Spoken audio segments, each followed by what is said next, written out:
Si Jin ay isang ordinaryong lalaki na talunan na naging malungkot matapos lumipat sa isang paaralan para sa mga hayop.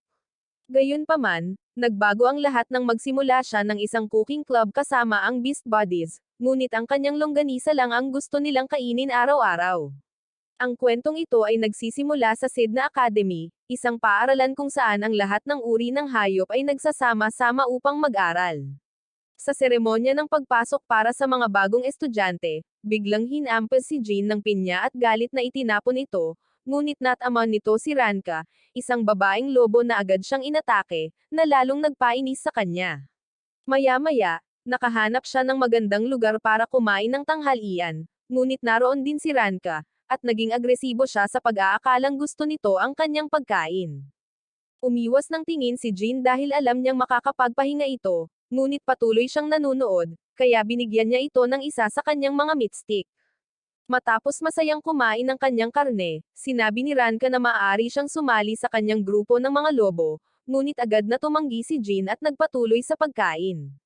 Nabigla, nagsimulang mangulit at magsalita si Ranka tungkol sa kung gaano kagaling ang kanyang grupo hanggang sa pinapante ni Jin ang mabalahibong utak na aso para palayuan.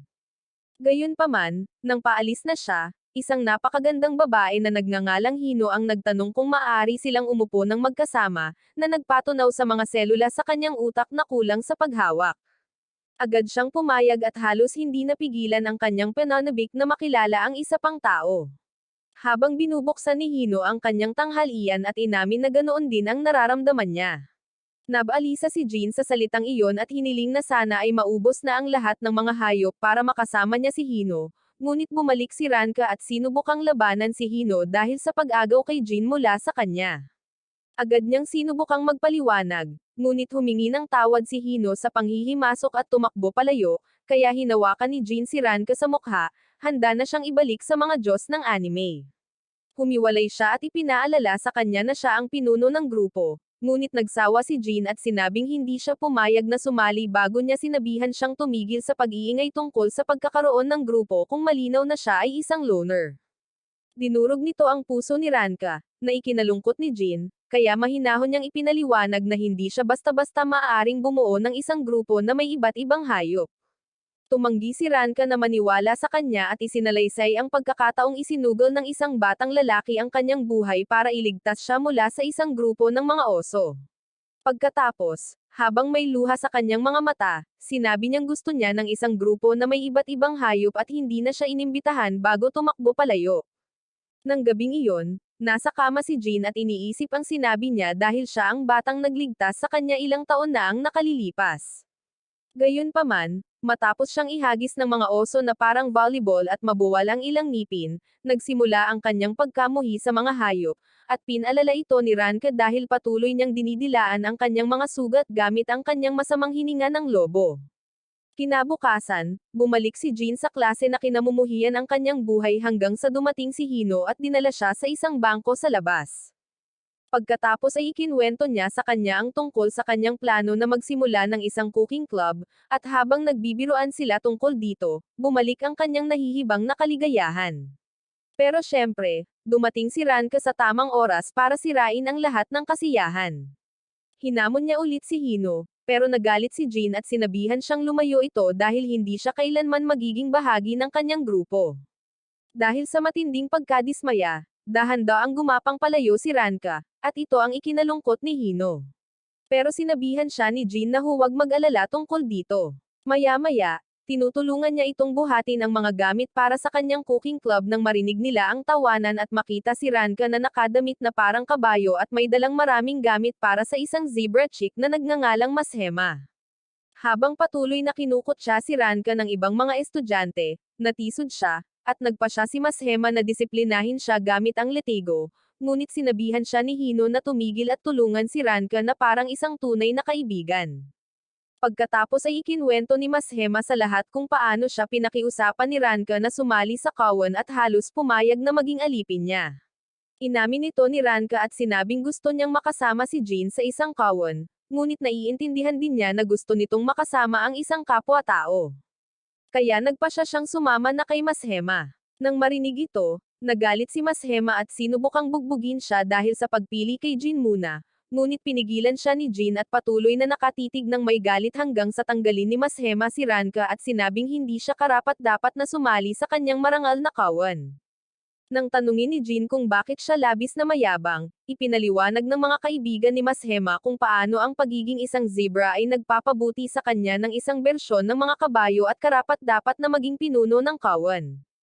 Gayunpaman, ipinaliwanag ni Jin kung paano ang mga zebra ay talagang nauugnay sa mga donkey, hindi sa mga kabayo. Dahil sa takot, tumakbo si Mashema at sinabihan siyang tumigil sa pagsisinungaling. Pero sabi ni Jin, mapapatunayan niya talaga ito bago siya hilahin palabas ng sahig at ilantad ang kanyang mga cake at ang mukhang buntot na parang donkey.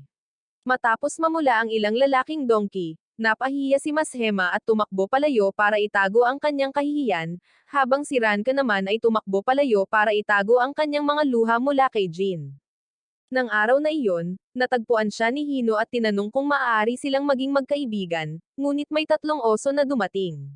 Agad na sinubukan ni Ranka na protektahan siya, ngunit inisnab siya ng mga oso at sinunggaban si Hino.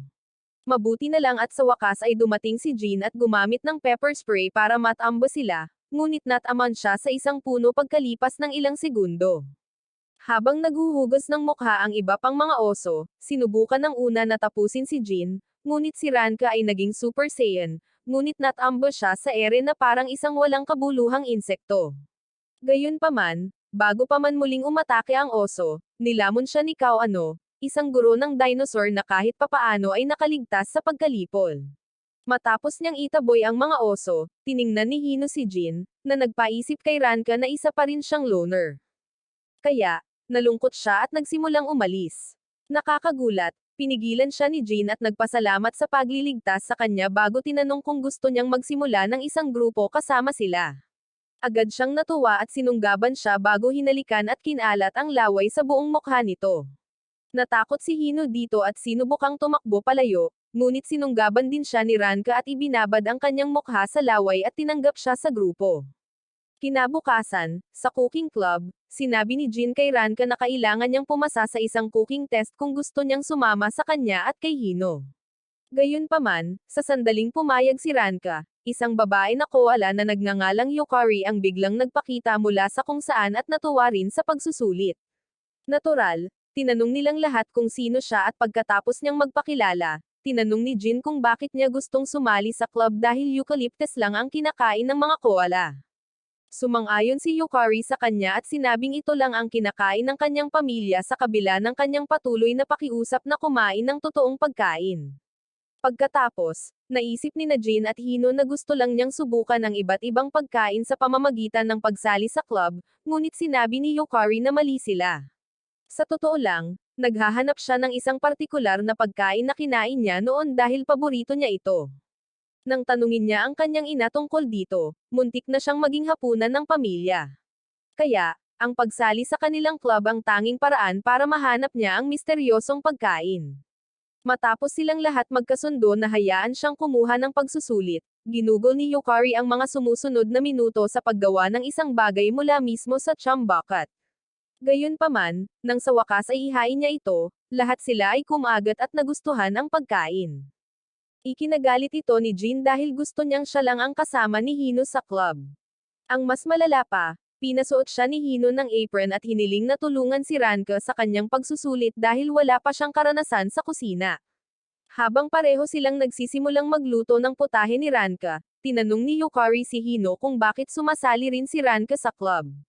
Matapos niyang ipaliwanag kung paano naging pinuno ng kanilang grupo si Ranka, pinuri siya ni Yukari sa pagiging maunawain dahil malinaw na sinusubukan ni Ranka na kunin ang kanyang lalaki.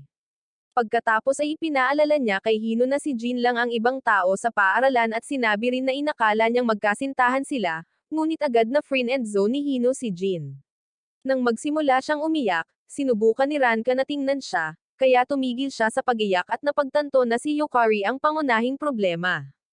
Para masigurong matatalo siya, pinaniwala niya si Ranka na makakagawa talaga siya ng isang masarap na pagkain kung pupunuin niya ito ng pagmamahal. Naniwala sa kanya ang babaeng lobo at nagsimulang gumawa ng isang bagay na may kakayahang magsimula ng isang bagong pandemya. Sa sandaling ihain niya ito, sinubukan nilang lahat na umalis, ngunit pinigilan ni Jin si Yukari at sinabing ang sino mang tumangging kumain ng isa sa mga pagkain ay madidiskwalipika sa grupo. Sa sumunod na sandali, sinubukan ni Ranka na pakainin siya ng isang nakapak na kutsara ng kanyang murder meal. Natural, sinimulan niya itong labanan habang kinukunan ni Hino ang pagkain para sa layunin ng pananaliksik sa lason. Sa kabilang banda, kumagat si Yukari at nakilala ito bilang ang ulam na matagal na niyang hinahanap, ngunit naalala rin niya na una niya itong kinain mula sa mga rice cake ng kanyang ina. Pagkatapos, ipinaliwanag niya kung paano kinakain ng mga batang koala ang hindi natunaw na eucalyptus mula sa mga pisngi ng kanilang ina upang makakuha ng bakterya na kailangan upang maproseso ang eucalyptus. Habang sinusubukan ni Jin na tingnan siya, ipinakita ni Ranka ang isang nakabalot na kutsara sa kanyang bibig, at sinubukan din ni Yukari na gawin ito kay Hino. Nang makapasa sina Ranka at Yukari sa pagsusulit, sila ay naging opisyal na miyembro ng club. Kaya, nagpulong si Hino upang pag-usapan ang pangangailangan para sa mga gulay. Dahil wala silang pera para mag-ipon, iminungkahi niya na humingi ng tulong sa garden ng club, dahil itinatapon nila ang ilang gulay na kanilang itinanam. Sumang-ayon ang lahat at nagulat nang makita ang isang babaeng pusa na nagngangalang Kuromi kasama nila. Matapos makilala siya ni Yukari bilang idolo ng paaralan na minsang nanalo ng Miss Female ng 3 taon ng sunod-sunod, tinanong ni Ranka kung gusto niyang sumali sa club. Tinanggap din siya ni Hino, ngunit tumanggi si Kuromi, sinabing hindi siya interesado sa kanilang maliit na club. Gayunpaman, nang sabihin sa kanya ni Jin na maliga, sinabi niyang gusto lang niya silang panuurin at ginamit ang kanyang purr ng pusa upang tunawin ang utak ni na Yukari at Hino. Matapos silang pumayag na hayaan siyang manatili, tinanong ni Ranka si Jin kung ano ang nangyari, ngunit wala siyang ideya. Maya-maya, nakipagkita sila sa presidente ng garden ng club, na nagsabing hindi sila makakakuha ng anumang gulay dahil may nagnanakaw sa kanila. Habang sinusubukan ng gang na alamin kung sino ang salarin, palihim na ipinagpatuloy ng 2 baboy ramo ang kanilang misyon sa pagnanakaw. Pagkatapos, sinimulan ng presidente ng club na tanungin si Ranka na parang siya ang magnanakaw, na nagpagalit sa kanya hanggang sa punto na sinabi niya kay Jin na maaari nilang nakawin ang mga gulay sa gabi. Matapos niyang tanungin ang tungkol sa pagmamataas ng lobo na karaniwan niyang ikinukot siya, biglang ginamit ni Kuromi ang kanyang mga kapangyarihan upang hikayatin ang presidente ng club na pumayag sa kanyang mga kagustuhan.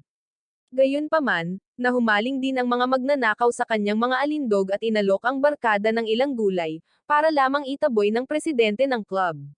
Ilang minuto ang lumipas, bumalik na silang lahat sa silid ng club, at habang patuloy na kinakausap ni Hino at Yukari si Kuromi, iniisip ni Jin at Ranka kung paano siya mapapaalis. Maya-maya, napansin ni Kuromi na hindi siya pinapansin ni Jin, kaya lumapit siya rito at bumati sa pamamagitan ng paglapit ng mga ilong, na ikinainggit ni Ranka. Pagkatapos, iminungkahi niya na umalis silang lahat sa cooking club at sumama sa kanya upang matulog buong araw, ngunit tumanggi silang lahat, na ikinagulat ni Kuromi.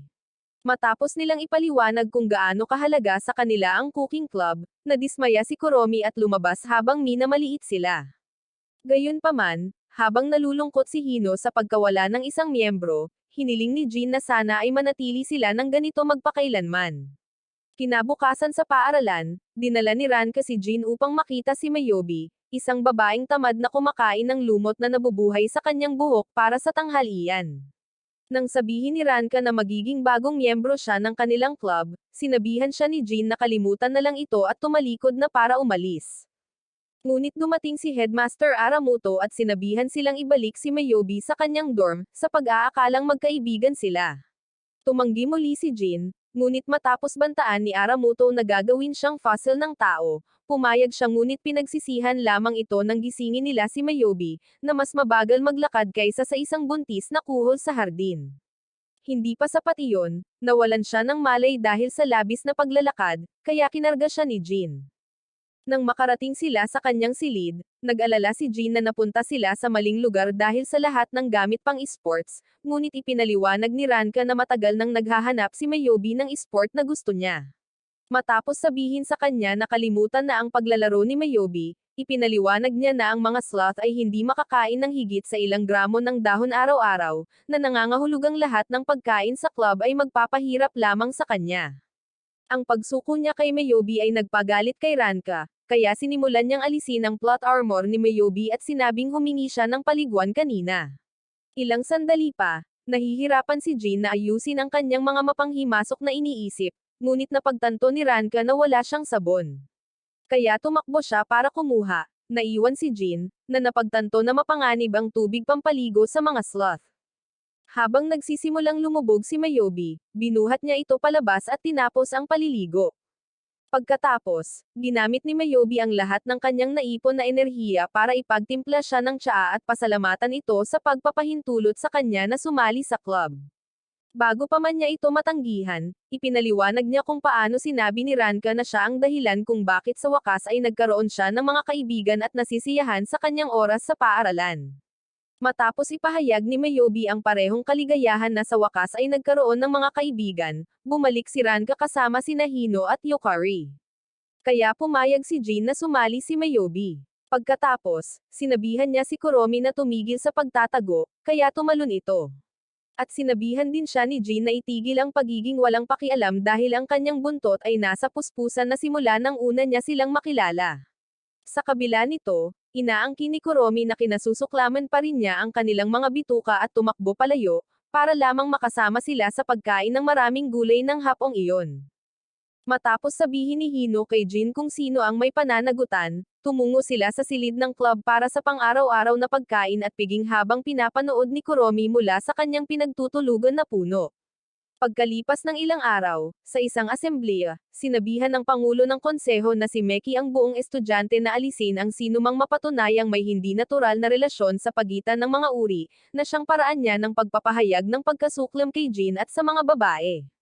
Pagkatapos ng asembleya, dumiretso si Meki sa opisina ng konseho at pinunit ang kanyang damit bago siya kinubkob ng kanyang pamilya ng mga daga na mole. Matapos niyang ipahayag ang kanyang mga pagkadismaya at ipaalala sa kanila na nakakahiya ang pagsusuot ng damit para sa mga daga na mole, pinuri nila siya sa pagiging matapang. Pagkatapos, tinanong ni Meki ang tungkol sa investigasyon sa cooking club, kaya sinabihan nila siyang umupo at manood. Nagsimula sila sa pagre-record kay Hino, ngunit ang nakita lang nila ay mga piraso ng pancake nito, kaya lumipat sila kay Meyobi, na palaging nahihilo tuwing may pagkakataon siya. Sa kabilang banda, inimbitahan sila ni Yukari na makipaghunting sa kanya, at pagkatapos makahuli ng halimaw na isda, ipinaliwanag niya kung paano nagsimula ang kanyang pagkahumaling sa pagkain pagkatapos niyang kainin ang pagkain ng kanyang ina. Pagkatapos ay ipinaliwanag nila na wala silang makuhang impormasyon tungkol kay Kuromi, kaya nagtanong si Meki tungkol kina Jin at Ranka. Matapos siyang bigyan ng babala na ang footage ay traumatiko, naglabas sila ng video ni Ranka na naglalaway kay Jin. Natamba si Meki sa gulat at sinabing sinusubukan ni Jin na magsimula ng harem kasama ang mga babae. Para pigilan siya, pinapanta niya ang mga mole na daga sa isang misyon upang mangalap ng mas maraming ebidensya. Maya-maya, nasa clubroom si Jin kasama si Hino na gumagawa ng isang bagong putahe at hinihiling na sana ay manatili ang buhay ng ganito magpakailanman. Habang nagsisimulang mag-film ang mga daga, sumugod at naglalaway si Ranka gaya ng dati hanggang sa sinubukan ni Jin na punatan ang kanyang mukha. Matapos niyang sabihing hindi niya matatanggihan ang pinuno ng grupo, sinabi ni Jin na ang tunay na amo rito ay si Hino, kaya sinunggaban siya ni Ranka. Habang sinusubukang pigilan siya muli ni Jin, isang grupo ng mga babaeng leon ang dumating at hinahanap si Jin. Sa sandaling sumagot siya, kinuha nila siya, at nang sinubukang pigilan sila ni Ranka, dinukot din siya. Ilang minuto ang lumipas, iniwan sila sa harap mismo ni Haring Shishinyo, isang leon na bihasa na sa sining ng pagiging isang harem lord. Matapos silang tanggapin ni Shishinyo, nagalit si Jin dahil wala na siyang ibang pagpipilian, ngunit pagkatapos ay binugbog siya ng mga babaeng leon dahil sa pagsagot sa hari. Pagkatapos, kinuha ng mga babaeng leon si Shishinyo habang handa na siyang ipakita kay Jin kung bakit niya ito ipinatawag. Ilang sandali pa, sa isang masukal na lugar sa labas ng Kerrehan, sinabihan ni Shishinyo si Jin na panuuri ng isang impala na nagngangalang Shiyu na nagpapakita ng kanyang kahangahangang kakayahan sa palakasan. Habang pinupuri siya ng kanyang mga kasamahan dahil sa kanyang talento, sinabihan ni Shishinyo si Jin na gusto niyang sumali si Shiyu sa kanyang harem, kaya naman siya ipinatawag, dahil siya ang unang nakipagrelasyon sa iba't ibang hayop. Matapos ipaalala kay Shishinyo na ang kanyang mga kauri ay karaniwang kumakain ng impala para sa tanghalian, nadismaya siya at sinubukang umalis, ngunit sinimulan siyang bugbugin ng mga babaeng leon habang patuloy na humihingi ng payo si Shishinyo. Ilang sandali pa, bumalik na sila sa klase ni Shishinyo kasama si Jin na mukhang kakatapos lang operahan sa mukha. Ipinaalala ni Jin kay Shishinyo ang tungkol sa talumpati ni Meki noong isang araw, ngunit inaangkin ni Shishinyo na natural lang na nagsimula ang kanyang nararamdaman para kay Shio, kaya hindi ito dapat maging problema. Nang tanungin ni Jin kung paano siya nahulog sa kanya, isinalaysay ni Shishinyo ang araw na hinihintay niya ang kanyang mga babae na pakainin siya gaya ng dati. Nang tumindi ang gutom, nakita niya si Shio na paalis sa field at hindi mapigil ang maglaway kay Shio. Pagkatapos ay sinabi ni Jin na gutom lang siya, ngunit itinanggi ni Shishinyo na gusto niya siyang kainin, ngunit muling naglaway sa pag-iisip lamang tungkol sa kanya. Nang sabihin ni Ranka na kailangan niyang sabihin kay Shio ang tungkol sa kanyang nararamdaman, sinabi ni Shishinyo na sinubukan na niya ng maraming beses, ngunit sa katotohanan, karamihan ay ang kanyang mga babae ang dumukot kay Shio. Nagtataka ito kay Jin kung paano siya nagkaroon ng harem sa simula pa lang, kaya ipinaliwanag ni Shishinyo na ito ang benepisyo ng pagiging pinakamalakas na leon. Matapos aminin din ng kanyang mga babae na umibig sila sa kanyang buong kiling, sinunod ni Shishinyo ang payo ni Jin na kausapin si Shio. Gayunpaman, sa tuwing susubukan niyang gawin ito, natatakot siya at tumatakbo palayo. Pagkatapos ng ilang araw na pananakot sa kanya, bumalik si Shishinyo sa kanyang grupo at inilarawan kung gaano siya kakilakilabot bago umiyak ng umiyak. Napagtanto ni Jin na seryoso siya kay Shio, ngunit bago pa siya makapagmungkahi, isa pang leon ang sumulpat at hinamon si Shishinyo para sa kanyang harem.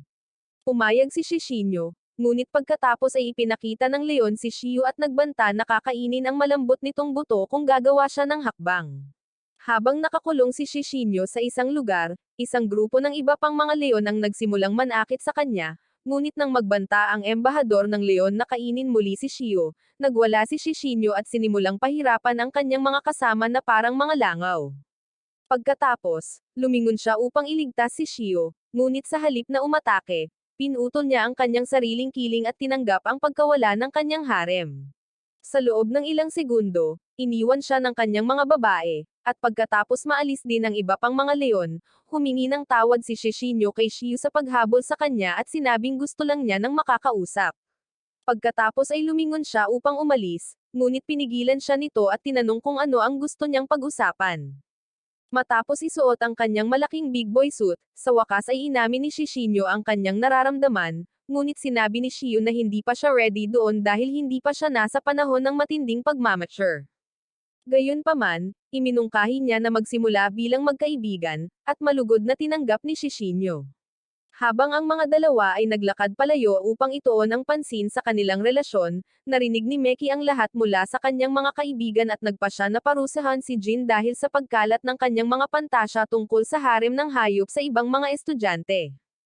Pagkatapos ay sinabihan niya ang mga daga na ipatawag siya, ngunit bumalik sila nang wala siya at ipinaliwanag kung paano sila tinapunan ni Jin ng nakakasawi na titig dahil sa pagtatangkang istorbohin ang oras ng pagluluto niya kay Hino.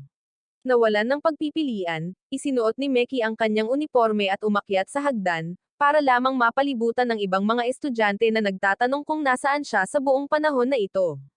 Matapos makatakas si Meki sa kanila, dumating si Kuromi, kaya sinabihan ng mga daga si Meki na magpatuloy habang isinasakripisyo nila ang kanilang sarili para sa kanya. Ilang sandali pa, pumasok si Meki sa silid ng club, halatang naiirita, at pinunit ang kanyang damit bago inakusahan si Jin na nagsisimula ng harem sa ibang mga hayop. Itinanggi ito ni Jin, ngunit pagkatapos ay dumating si Shishinyo upang bigyan siya ng mga tip upang mapabuti ang kanyang harem. Nang magpasya si Meki na buwagin ang kanilang club, nagmakaawa si Hino na muling isaalang-alang at ipinaliwanag na ang ibang mga babae ay sumali lamang dahil hiniling niya sa kanila.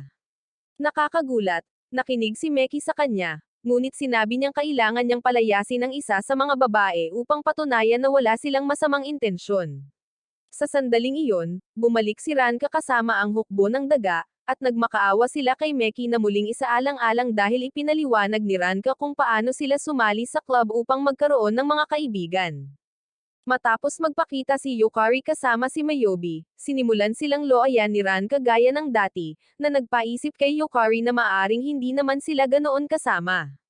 Gayunpaman, nangako siyang patuloy silang babantayan bago umalis. Pagkalipas ng ilang araw, nagkagulo ang buong akademya habang nag-aagawan ang lahat ng mga hayop na kumakain ng karne para sa kung sino ang makakakuha ng trono ni Shishinyo. Matapos magpahayag ng ginhawa si Jin na mapayapa pa rin ang mga herbivore, natuwa si Ranka na makasama siya sa paglalakad, ngunit sinabihan niya itong tumigil sa pag-arte ng kakaiba tungkol dito dahil patuloy itong nagmamakaawa na maglakad ng magkasama. Ipinaalala niya sa kanya na sila na ngayon ay magkapareha, na nangangahulugang kailangan niya siyang ilakad kahit kailan niya gusto, ngunit inihagis ni Jin ang tali habang nagsimula siyang tumakbo paikot sa kanya. Isang misteryosong grupo ng mga carnivores ang nanunood sa kanila mula sa kakahuyan. Kalaunan, sa silid ng club, pinag-usapan nilang lahat ang kasalukuyang mga labanan na nangyayari sa pagitan ng mga carnivores at nagtataka kung bakit hindi nakialam ang mga guro. Pagkatapos, binanggit ng mga babae ang mga chismis na narinig nila tungkol sa mga labanan at kung paano magagawa ng mananalo ang anumang gusto nila sa paaralan. Hindi sumasang-ayon si Jin sa lahat ng ito at sinabing chismis lamang ito, ngunit pagkatapos ay sinabi sa kanila ni Mayobi ang tungkol sa mga kamakailang pag-atake sa mga carnivores sa paligid ng campus. Sa di malamang dahilan, inililibing ng umaatake ang mga biktima nito sa mga pader, at ang bakas ng mga bangkay ay nagpapakita na papalapit na sila araw-araw. Nang mag-alok si Ranka na protektahan ang lahat, ipinaalala ni Jin sa kanya na hindi niya kayang labanan kahit isang oso, ngunit sinabi ni Ranka na magpapatuloy siya sa pagsasanay hanggang sa maging kasing lakas siya ng kanyang ate.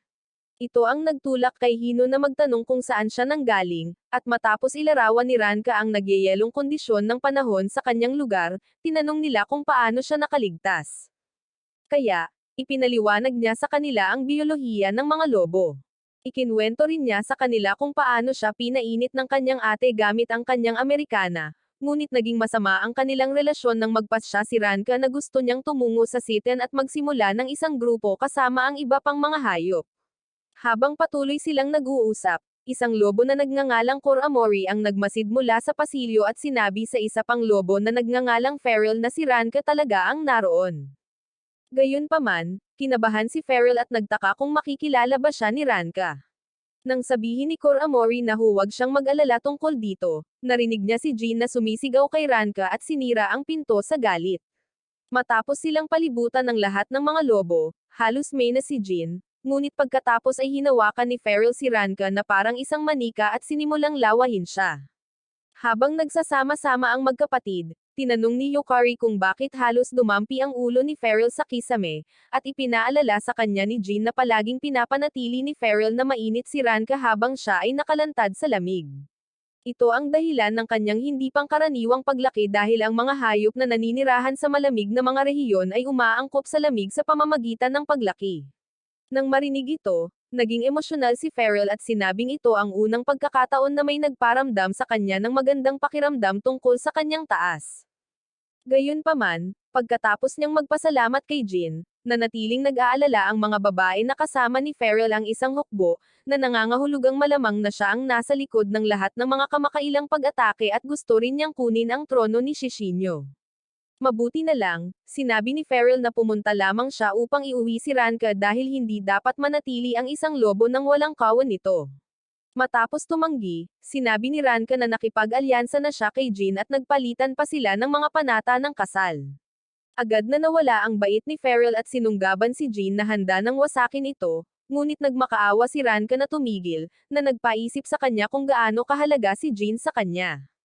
Gayunpaman, sa halip na palayain siya, nagpasya si Feral na gawin din siyang miyembro ng grupo, ngunit bago niya halikan si Jin, hinamon siya ni Ranka, na lalong nagpagalit kay Feral. Binitawan niya si Jin at ipinaalala kay Ranka na hindi niya maaaring kalabanan ang pinuno ng grupo, ngunit sinabi ni Ranka na kamumuhian niya ito magpakailanman kung susubukan niyang kunin si Jin. Ang mga salitang iyon ay dumurog sa puso ni Feral at nag-iwan sa kanya ng trauma, kaya inutusan ni Koramori ang iba pang mga lobo na umatras kasama niya. Kinabukasan, pinalampas ni Shishinyo ang lahat ng pagkawasak na nangyayari dahil sa kanyang desisyon na hanapin ang tunay na pag-ibig ng magpakita si Shio, at dinala siya sa isang tabi bago sinabing hindi na sila maaaring magsama muli dahil gusto niyang mag-focus sa kanyang club. Pagkatapos niyang tumakbo palayo, nalungkot si Shishinyo, habang isang oso ang ibinagsak sa pader ni Feral kasama ang kanyang mga lobo. Kasabay nito, isang hyena na nagngangalang Lina ang nagpakita at nagtanong kung sila ang may pananagutan sa lahat ng pag-atake sa paligid ng akademya. Pagkatapos ay ipinaliwanag ni Kuramori na ang iba pang mga hayop ang nakikipag-away sa kanila, ngunit walang pakialam si Lina dahil naghahanap lang siya ng isang karapat-dapat na kalaban. Gayunpaman, bago pa siya maka-atake, narinig ni Feral si Ranka na nakikipag-usap kay Jin, kaya tumakbo silang lahat upang magtago. Naging mausisa ito kay Hina, kaya palihim niyang pinanood si Jin habang sinasabihan si Ranka na itigil ang paglalaway tuwing umaga. Sa sumunod na sandali, napapaligiran sila ng mga leon, na nagdesisyong talunin silang dalawa dahil sila lang ang matagumpay na nakaharang kay Feral sa kanyang grupo. Sinubukan ni Jin na ipaliwanag kung ano talaga ang nangyari, ngunit tumanggi silang makinig. Gayunpaman, habang sinusubukan nilang umatake, natamba ni Hina ang unang leon at tinapos ang buong grupo niya. Habang pinapanood at ibinunyag ng ilang babaeng hyena kung gaano siya kagaling. Matapos sabihin sa mga babae na tumahimik, lumapit si Hina kay Jin at tinanong kung bakit lagi siyang nagtatago sa likod ng mga babae sa halip na lumaban na parang isang tunay na lalaki. Ngunit sinabi ni Jin na babae rin siya. Nang marinig ito, natakot ang mga babaeng hyena na malapit ng punetin si Jin, ngunit patuloy niyang iginiit na si Hina ay isang babae dahil ang mga lalaking hyena ay ibang-iba ang hitsura. Matapos lumabas ng padabog, tumungo si Hina sa cooking club at sinimulang amuhin si Hino hanggang sa dumating si Jin at sinabihan itong bumalik sa kanyang grupo ng mga nahihibang na babae na hyena. Tumanggi si Hina at sinabing kailangan niyang patunayan ang kanyang pagkalalaki kay Jin, ngunit tinatrato siya ni Jin na parang isang nakakabagot na palabas. Dahil sa pagkadismaya, dinurog ni Hina ang isang kamatis para ipakita ang kanyang lakas, ngunit ginawa rin ito ni Yukari sa isang pakwan, na agad na nagpakumbaba kay Hina. Gayunpaman, sinimulan niyang pagtawanan si Jin dahil sa pag-arte niya na parang isang may bahay. Matapos niyang nguyain ang isang malaking buto na parang chewing gum, sinabi ni Jin na wala itong kahulugan dahil kayang gawin din ito ng mga babaeng hyena. Labis itong ikinagalit ni Hina, kaya nagpasya siyang gawin ang lahat habang palihim silang nire-record ng mga mole na daga at bumalik sa opisina ng konseho para sabihin kay Meki. Matapos makinig sa kanila, nagpasya siya na dapat protektahan si Jin at ang kanyang mga babae, kahit na lahat sila ay mga creepy. Pagkatapos, hiningi niya ang video, para lamang mabigla nang magpakita sila ng live footage ni Jin na sinusubukang pigilan si Hina sa pagbaba ng kanyang pantalon. Habang nagsisimulang mag-interrupt ang utak ni Meki dahil sa pagkabigla, sinabihan ni Jin si Hina na tumigil, ngunit tumanggi ito at iginiit na ito lamang ang paraan upang mapatunayan ang kanyang pagkalalaki. Pagkatapos, naalala niya kung paano siya palaging binobuli dahil sa kanyang hitsura at umuwing umiiyak. Pagkatapos ay sasabihin ng kanyang ama na ang kanyang mukha ay kamukha ng kanyang ina, na sapat ang lakas upang talunin ang isang leon ng mag-isa. Ito ang dahilan kung bakit naging labis na nahuhumaling si Hina sa pagpapatunay na siya ay isang lalaki sa lahat ng nagdududa sa kanya. Matapos marinig ang lahat ng ito, sinabi ni Jin na walang saysay na ilantad ang kanyang saging dahil kahit ang mga babaeng hyena ay mayroon nito. Natigilan si Hina sa pagkabigla, kaya ipinaliwanag pa ni Jin na kahit na hindi maaaring gamitin ng mga babaeng hyena ang kanilang mga saging para sa sesyon, mayroon silang halos kaparehong launcher sa mga lalaki. Pagkatapos ay naalala ni Hina ang bawat pag-uusap niya sa mga babaeng hyena at napagtanto niyang babae pala talaga siya. Matapos tiyakin ni Hino na hindi dapat ikahiya ang pagiging babae, tumakbo siya palayo, ngunit sinabi ni Jin na sapat na ang lakas niya para alagaan ang sarili. Nang simulan na naman siyang guluhin ni Ranka, inamin ni Feral na mabait talaga ang kanilang kawan, ngunit naiinis pa rin siya dahil pinapahiya ni Jin ang kanyang nakababatang kapatid. Matapos makita ni Yukari ang kanyang halatang pinagtatagwan, nagalit si Ranka at sinabihan siyang umalis na. Pagkalipas ng ilang araw, nasa sabik si Ranka para sa nalalapit na araw ng field, ngunit ang lahat ay nagtanong ng iba't ibang dahilan kung bakit ayaw nilang maglaro ng sports laban sa ilan sa mga pinakamalalang hayop na nabubuhay. Kahit si Koramori ay nagsabing mas gusto niyang umidlip, ngunit nang may nasiran tungkol dito, dumating si Mayobi at nag-alok na gawin ito kasama niya. Bilang panimula, tumungo sila sa isa sa mga track ng paaralan upang magsanay sa three-legged race, ngunit pagkatapos gawin ang pinakaunang hakbang, nawalan ng malay si Mayobi. Nang tinulungan na siyang bumangon ni Ranka, napalibutan sila ng hukbo ng mga daga na mole dahil ang mga pancake ni Mayobi ay nagpadala lamang ng isa sa kanila sa kabilang buhay. Pagkatapos humingi ng tawad, tinanong ni Ranka kung bakit sila nandito, kaya ipinaliwanag nila kung paano nila ginagawa ang lahat ng mga track at field bilang paghahanda para sa araw ng field. Nagbigay ito kay Ranka ng ideya, kaya nag-alok siyang tulungan sila kasama si Mayobi dahil mas madali itong gawin. Gayunpaman, matapos nilang ibigay sa kanya ang makinang pangpinta para magsimula sa mga linya, nawalan siya ng malay muli. Napagtanto nila na pababagalan lamang sila ni Mayobi, ngunit ipinaalala sa kanila ni Molyo na may utang na loob sila kay Ranka sa pagliligtas sa kanila.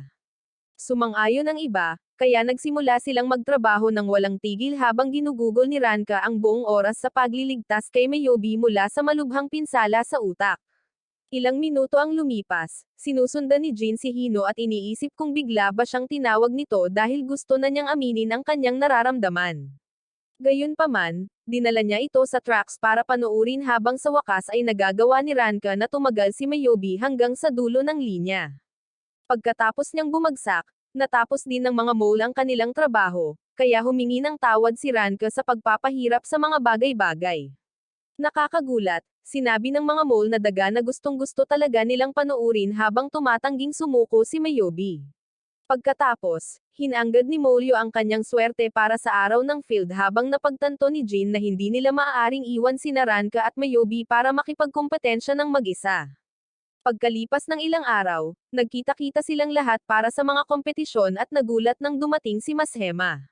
Gaya ng dati, sinimulan niyang kulitin si Ranka hanggang sa ipaalala sa kanya ni Jin na isa na siyang loner na sumusunod sa mga nakakatakot na donkey. Dahil sa matinding pagkadismaya, sinabi ni Mashema na ang kanyang bagong grupo ang pinakamagaling dahil isa na siyang dalubhasa sa ilang walang kwentang laro ng baraha para sa donkey. Nangako rin siyang tatalunan sila sa paligsahan, ngunit ipinaliwanag ng mga babae na hindi niya kaya dahil kailangan nila ng isang koponan na may 5 miyembro. Matapos tumakbo palayo si Mashema sa kahihiyan, tumakbo si Mayobi upang salubungin sila, ngunit nagulat silang lahat at nagtaka kung paano siya biglang naging maliksi. Sinabi rin ni Mayobi na wala siyang ideya, kaya sinabi ni Ranka na marahil ay dahil lang iyon sa pagsasanay na ginawa nila. Sa sumunod na sandali, nawalan ng malay si Mayobi, kaya't isinugod nila siya sa infirmary kung saan ipinaliwanag ni Kaoano na nilanat siya mula sa lahat ng pagsasanay, na nagpabilis sa tibok ng kanyang puso hanggang sa puntong kaya na niyang tumakbo. Matapos niyang sabihin sa kanya na gugulin ang natitirang bahagi ng araw sa pagpapagaling, tumanggi si Mayobi at sinabing gusto niyang makipagkompetensya, ngunit pinigilan siya ni Ranka at ipinaliwanag kung gaano kahalaga para sa kanya na gumaling. Maya-maya, inanunsyo ni Meki ang pagsisimula ng mga kompetisyon, at bilang panimula, tumungo si Ranka sa track para sa foot race. Nag-aalala si Jin na baka hindi siya maging maayos laban sa cheetah at kabayo, ngunit sa sandaling tumunog ang signal, nagawa ni Ranka na sabayan sila. Gayunpaman, bigla silang nabiktima ng mga balat ng saging, at isang chimpanzee na nagngangalang Pan ang nakaagaw ng panalo. Sa tulong ng iba pang mga chimpanzee sa kanyang club, patuloy niyang pinangungunahan ang bawat paligsahan at nakamit ang isang hindi kapani-paniwalang mataas na marka. Ilang minuto ang lumipas, sinubukan ni Jin na mananghalian kasama ang mga babae, ngunit biglang sumulpat si Kuromi at ninakaw ang lahat ng pagkain. Matapos siyang sigawan, nakita ni Jin si Ranka na namumukmak ng mag-isa, kaya lumapit siya rito at sinabihan itong mag-cheer up. Tumanggi si Ranka at ipinaalala sa kanya na wala silang punto. Ang mas malala pa, sinimulan silang kutsain ni Pan at ng kanyang pangkat ng mga nakakainis na chimpanzee. Kaya, nagalit si Jin at sinabihan si Ranka na umayos. Matapos niyang sabihin sa kanya na huwag sumuko at ipaalala sa kanya na siya ang pinuno ng pangkat, muling nagkaroon ng motibasyon si Ranka.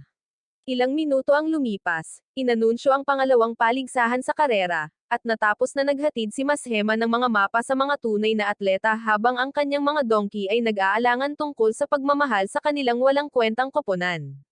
Sa sandaling iyon, dumating si Jean at sinabihan silang sumali sa koponan upang makapagkompetensya sila. Gayunpaman, pinagsisihan ito ng mga donkey habang kinakaladkad nila ang kanilang mga sarili paakyat sa isang bundok na may nyebe. Nang malapit na silang sumuko, ipinaliwanag ni Jean kung paano matagumpay na natalo ni Haring Napoleon ang kanyang mga kaaway dahil gumamit siya ng donkey upang tahakin ang bako-bakong lupain ng bundok. Nang marinig ito, naging aktibo ang mga donkey at mabilis na nilagpasan ang mga mapanlinlang na chimpanzee, na sinigurado ang unang panalo ng koponan. Pagkatapos, sinabihan ni Jean si Yukari na mag-aral para sa laban ng arm wrestling dahil makakalaban niya ang isang napakalaking gorilla. Sa sandaling makuha nila ang senyales, nagsimulang umungal ng malakas ang gorilla tungkol sa pagkakaroon ng pinakamalakas sa kaharian ng hayop hanggang sa basagin ni Yukari ang mesa gamit ang kanyang braso. Nang makita ito, nag-alala ang mga chimpanzee at sumang-ayon si Pan na hindi nila maaaring maliitin ang mga ito. Ilang minuto ang lumipas, ang mga babae ay nasa pool na at nag-aalala dahil kailangang lumangoy si Hino ng malayo para masiguro ang panalo. Matapos sabihin sa kanila na siya ay kabilang sa swim team sa kanyang dating paaralan, sinabi ni Hino na kailangan niya itong gawin dahil si Jean ay kasalukuyang nakikipaglaban sa kasawian habang siya ay tumatakbo sa isang disyerto kasama ang ibang mga hayop. Gayunpaman, pagkatapos niyang magpalit ng isang mainit na swimsuit, inambush siya ng mga chimpanzee gamit ang isang espesyal na panyo na nagpahimatay sa kanya. Ilang minuto ang lumipas, isinakay si Jean sa infirmary at nagulat nang makita rin si Hino doon, ngunit alam din niya na siya ay nasa mahimbing na pagtulog lamang. Matapos ipakita sa kanila ni Kawano ang napkin na kanilang natagpuan, naamoy ni Yukari at napagtanto na ito ay sinasadya. Alam na ni Jean na ang mga chimpanzee ang dahilan, ngunit kailangan nila ng kapalit upang pumalit kay Hino sa lalong madaling panahon. Matapos makatulog si Yukari, dumating si Mayobi at sinabing magagawa niya ito bago siya mawalan ng malay. Sumang-ayon si Kawano na mas maayos na ang kanyang pakiramdam, ngunit nanatili pa ring nagdududa si Jean tungkol dito. Ilang sandali pa, lahat ng mga nakikipagkompetensyang hayop ay lamusong sa tubig at nagulat ang buong estudyante nang buhatin din ni Jean si Mayobi papunta sa tubig. Gayunpaman, nang magsimula ang karera, nagawa pa rin niyang manatiling nakalutang, na ikinagulat ng lahat. Kahit si Pan ay napansin ito, ngunit pagkatapos ay mabilis siyang bumaba ng bangka at sinubukang lunurin si Mayobi. Agad na sinubukan ni Jean na tumulong, ngunit nakabangon siyang mag-isa at nagpatuloy sa paglangoy. Sa loob ng ilang segundo, nagsimulang maghiyawan ang buong estudyante at nagpasya rin si Jean na magtiwala sa kanya hanggang sa makarating siya sa finish line. Matapos siyang hilahin ni Ranka palabas, nawalan siya ng malay, kaya agad na umalis si Ranka upang tapusin ang huling ruta ng karera. Habang mabilis siyang tumatakbo sa gubat, napansin siya ni Pan at sinubukang atakihin siya, ngunit kinagat ni Ranka ang taser at nagbanta na puputulan siya sa kalahati kung sakaling atakihin niya ang isa sa koponan. Nang maasikaso si Pan, tumakbo si Ranka papunta sa finish line at sinigurado ang panalo para sa koponan. Matapos nilang makuha ang kanilang trepeo, mas lalong natuwa si Ranka dahil sa wakas ay makikilala na sila ng lahat bilang isang grupo. Pagkatapos, sinabi sa kanya ng mga kasama ni Mashema na si Jean at ang mga babae ay nag-alok na gamitin nila ang clubroom bilang pasasalamat sa lahat ng tulong, at ito ay nagparamdam kay Mashema. Pagkalipas ng ilang linggo, nagtipon ng buong estudyante sa pasukan upang ipagdiwang ang pagdating ng isang bagong transfer student. Ilang araw bago ito, nagpalitan silang lahat sa pagpili ng mga gawain na gagawin nila upang maghanda para sa transfer student. Habang ang iba ay binigyan ng madaling trabaho ng pagdedekorasyon, si Ranka ay napunta sa gawain ng paggawa ng isang hot spring. Gayunpaman, si Jean ang nag-iisang gumawa ng lahat ng gawain. Bumalik sa kasalukuyan, lahat sila ay tuwang-tuwa nang lumabas mula sa kanyang limo ang isang panda na nagngangalang Maymay upang salubungin sila. Pagkalipas ng ilang minuto, nasa opisina na siya ng punong guro, at pagkatapos ng pagpapakilala, ipinaliwanag ng kanyang manager, si Fong Fong, na oobserbahan nila ang akademya sa loob ng 2 araw upang magpasya kung lilipat ba talaga siya. Tinanggap ito ni Headmaster Amano at inalok si Maymay ng ilang dahon ng kawayan, ngunit nagsimula siyang sumigaw dahil hindi ito ang partikular na uri na gusto niya. Habang nagbabanta siyang aalis, sinabihan sila ni Fong Fong na gastusin ang buong budget ng paaralan para maipadala agad ang mga dahon na gusto niya. Ilang minuto ang lumipas, ipinakilala ni Meki ang sarili kay Maymay at inalok siyang libutin ang akademya, ngunit sinabihan siya ni Maymay na gumawa muna ng isang nakakatawang bagay. Nalilito, nag-atubili si Meki, at agad na nagpasya si Maymay na umalis, kaya nagmakaawa si Fongfong na umakto ng maayos. Pagkatapos ay humingi ng tulong si Meki sa kanyang pamilya ng mga daga, at pagkatapos ng kaunting kwentuhan, tinakpe nilang lahat ang kanyang buong katawan at pinunit ang kanyang mga damit. Sa kasamaang palad, si Fongfong na lang ang nanunood dahil umalis na lang si Maymay para galugarin ang akademya ng mag-isa. Ilang minuto ang lumipas, minamasdan ni Shishinyo si Shiyu at hiniling na sana ay matamaan niya ito hanggang sa katapusan. Hinampas siya ni Maymay ng gunting at natuwa dahil hindi pa siya nakakita ng leon ng personal. Matapos sabihing hindi naman talaga niya sinusubaybayan si Shiyu, lumingon siya sa nakaraan at gusto sanang magpagupit ulit, pero nagbago ang isip niya dahil hindi siya binibigyan ni Shiyu ng oras. Narinig lang ni Maymay ang unang bahagi nito at ginupit niya ang buhok nito bago tumakbo palayo. Samantala, gumawa si Yukari ng panda dumplings at ipinaliwanag kung paano nahuhumaling ang mga panda sa mga ito, ngunit hindi nakuha ni Jin ang hype. Habang nagsisimula silang mag-usap tungkol kay Maymay at nagtataka kung mananatili ba talaga siya sa akademya, dumating siya at nagsimulang kagatin ang mga dumplings, ngunit wala silang ideya kung sino siya dahil suot niya ang buhok ni Shishinyo. Habang kinukuha niya ang lahat ng kanilang dumplings at kinakain ang mga ito, nagalit si Yukari at muntik na siyang gawing totoong panda dumplings, ngunit pinigilan siya ng mga babae. Pagkatapos, tinanong ni Jin kung sino siya, kaya inalis ni Maymay ang kanyang pagbabalat kayo at ipinaliwanag kung paano niya sinundan ang amoy ng mga dumplings para mahanap ang mga ito. Nang uutusan niya silang gumawa pa at sinabing walang sino man ang maaaring tumanggi sa kanya, nawala ang loob ni Jin at sinabihan siyang huwag magmadali. Nabigla, sinubukan ni Maymay na sigawan siya, ngunit sinuklian din siya nito ng parehong enerhiya at itinapon siya palabas ng club room. Nang sandaling iyon, natagpuan siya ni Fongfong, ngunit nagngingit-ngit siya dahil walang sino man ang nagtrato sa kanya tulad ng ginawa ni Jin. Kinabukasan, dumating siya sa klase at hiniling kay Jin na gumawa muli ng dumplings, ngunit sinabihan siya nitong kalimutan na lang ito bago pa man dumating si Fongfong at magpakilala. Pagkatapos ay ipinaliwanag niya na ang pagiging walang galang sa isang panda ay may parusang pagpaslang sa kanilang bansang sinilangan, ngunit sinabihan siya ni Jin na itigil ito dahil wala siyang pakialam.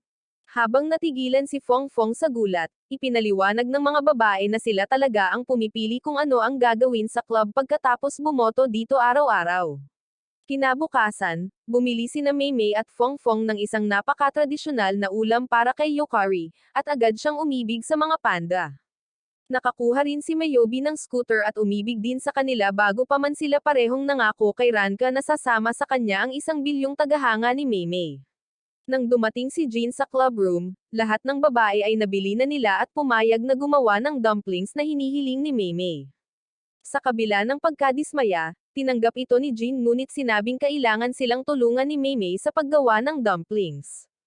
Sa sandaling magsimula sila, nagrereklamo na siya, ngunit hindi ito pinansin ni Jin at mas pinaghirapan pa siya hanggang sa siya ay nainas at inihampas ang pan ng masa sa sahig.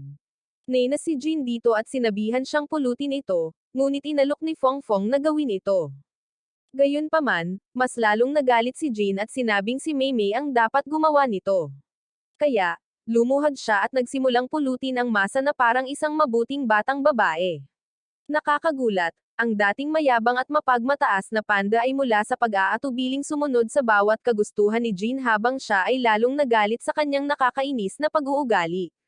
Matapos niyang gawin ang dumplings, sinabihan niya itong kumagat at napagtanto niya na mas masarap pa ito kaysa sa kinain niya kahapon. Nang makita ito, tinanong ni Ranka kung gusto niyang sumali sa club, ngunit agad na tumanggi si Fongfong dahil patuloy lang siyang aapihin ni Jin araw-araw. Nang sumunod na sandali, sinabi ni Jin na hindi niya kailanman tatanggapin ang isang makasarili at spoiled na babaeng iyon sa club, at nang tanungin ni Maymay kung may magagawa siya para baguhin iyon, sinabi niya na kailangan din niyang kumuha ng isa pang miyembro ng club, na si Kuromi, para tanggapin ang kanyang kahilingan. Kinabukasan, bumalik si Maymay sa paaralan at aktwal na nag-enroll sa pagkakataong ito bago tumungo sa klase ni Kuromi para salubungin siya. Matapos magulat si Kuromi, nagtago siya sa ilalim ng mesa at dumating si Jin at ang iba pang kasamahan para ipaliwanag ang nangyayari. Nanatiling nababagabag si Kuromi at pinigilan si Maymay na hawakan siya. Kaya, sinabi ni Jin na mas makabubuting unahin si Kuromi, na malinaw na mas mahalaga sa kanila kaysa kay Maymay. Nang sumunod na sandali, ikinulong si Maymay sa isang hall habang tinatanong ni Jin at ng mga babae si Kuromi kung okay lang sa kanya na sumali si Maymay sa club. Sinubukan ni Ranka na ipaliwanag na si Maymay ay talagang isang mabuting babae, ngunit tuluyan nang isinara ni Kuromi ang kanyang sarili, na nagpapaalam sa kanila na ayaw niya itong isaalang-alang. Pagkalipas ng ilang oras, binuksan ni Jin ang hola at sinabihan siyang sumuko, ngunit tumanggi siya at iginiit na manatili sa hola hanggang sa marinig siya ni Kuromi. Kahit na nagmakaawa si Fong Fong na mag-isip muli, nagpa siya siyang manatili. Kaya, umuwi silang lahat habang siya ay nanatili sa hola hanggang sa gamabi. Nang magsimula siyang menas, dumating si Kuromi at tahimik na pinagmasdan hanggang sa mapansin ni Maymay ang kanyang berdeng mga mata at inamin na maganda ang mga ito. Gayunpaman, hindi pa rin siya pinansin ni Kuromi. Kaya, inamin ni Maymay na siya ay isang spoiled brat sa buong buhay niya, ngunit ang pagiging kasama ni Jin at ng iba pang mga babae ay nagpaisip sa kanya na maaari siyang magkaroon ng isang napakagandang karanasan kasama sila. Kaya, gusto niya ang pagsang-ayon ni Kuromi anuman ang mangyari. Ang pagkarinig nito ay nagpapaalala kay Kuromi sa pangarap ni Ranka na pag-isahin ang lahat ng uri ng hayop. Kaya, ngumiti siya at tumakbo palayo. Kinabukasan, nagising si Maymay at nagulat nang makita ang isang kumot at isa sa mga daga ni Meki sa tabi niya. Matapos itong tumakbo palayo sa takot, dumating si Jin at ang iba pang kasama niya at sinabi niya sa kanila na sa wakas ay tinanggap na siya ni Kuromi. Pagkatapos ay sinabi niya na ang daga ay patunay, ngunit inakala nilang lahat na natulala siya dahil sa pagiging mag-isa sa magdamag. Matapos buksan ni Jin ang hola, patuloy niyang iginiit na tinanggap siya ni Kuromi hanggang sa dumating si Kuromi at inamoy siya bago pinunasan ang buong damit niya at tumakbo palayo nang walang sinasabi. Nagulat si Maymay sa nangyari. Kaya, ipinaliwanag ni Jin na ito ang kanyang paraan ng pagbibigay ng pagsang-ayon at pagpapakita ng pagmamahal. Nang mawala iyon, sinabihan ni Ranka si Maymay na loayan siya bilang patunay na siya ay isang bagong miyembro, ngunit ginawa ito ni Maymay kay Jin. Sa kabila nito, halos hindi siya tumugon, na siyang dahilan kung bakit tuluyan siyang nawalan sa sarili. Nang araw na iyon, lahat ng mga babae ay nasa mainit na bukal na ginawa niya, ninanamnam ang maligamgam na tubig habang siya ay nabibiktima ng lamig at ginagamit ang kumot na palihim niyang ginamit para takpan si Maymay kagabi. Pagkalipas ng ilang araw, bumalik si Hina sa bahay ng kanilang pamilya at kumakain kasama ang kanyang ama at kapatid na lalaki, na nagtanong kung kumusta na ang buhay sa paaralan simula nang tanggapin niya na siya ay isang babae. Sinabi ni Hina na walang nangyari. Gayunpaman, nang pinuri nila siya sa pagsisikap na umangkop kahit na hindi siya umaarte na parang isang tunay na babae, siya ay nadurog ng puso at napagtanto na wala siyang ideya kung paano talaga maging isang babae. Kinabukasan sa paaralan, binugbog niya ang isang grupo ng mga carnivoro at nagsimulang magtaka kung kanino siya maaaring matuto upang maging isang perpektong babae. Pagkatapos, habang naghuhugas siya sa gripo, dumating si Hino upang bigyan siya ng napkin at binalot siya ng labis na pambabaeng enerhiya kaya napagtanto ni Hina na siya ang perpektong idolo na dapat matutunan. Nang umagang iyon, palihim na naghintay si Feral sa tabi ng mga palumpong habang si Ranka ay tumalon kay Jin, gaya ng dati, upang maglaway.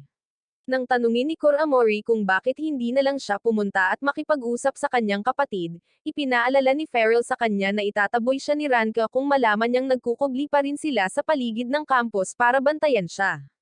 Nang sandaling iyon, isang babaeng honey badger na nagngangalang Tel ang dumating at nagmakaawa sa kanila na payagan siyang sumali sa grupo upang maipagsilbi niya sa kanila bilang pasasalamat sa oras na iniligtas nila siya mula sa isang mabangis na oso. Matapos siyang tanggihan ni Feral, ipinaliwanag ni Koramori na hindi nila siya maaaring payagan na sumali sa grupo dahil malinaw na hindi siya isang lobo, ngunit pagkatapos ay itinuro ni Tel si Hina at tinanong kung bakit nila siya iniwan. Matapos lumapit at tanungin siya kung ano ang ginagawa niya, ipinaliwanag ni Hina na inoobserbahan niya si Hino upang matuto kung paano maging isang tunay na babae. Naguluhan ang mga lobo dahil naaalala lamang nila noong siya ay labis na nahuhumaling sa pagiging isang lalaki. Pagkatapos ay ipinaliwanag nila kay Tel na isang babae lamang ang pinapayagan sa grupo, at sinabi ni Ferrell na si Ranka lang ang gusto niyang babae. Gayunpaman, hindi ito naintindihan ni Tel at naisip niyang kailangan niyang talunin si Ranka para makasali sa grupo, kaya lumabas siya at sinimulang sundan si Ranka.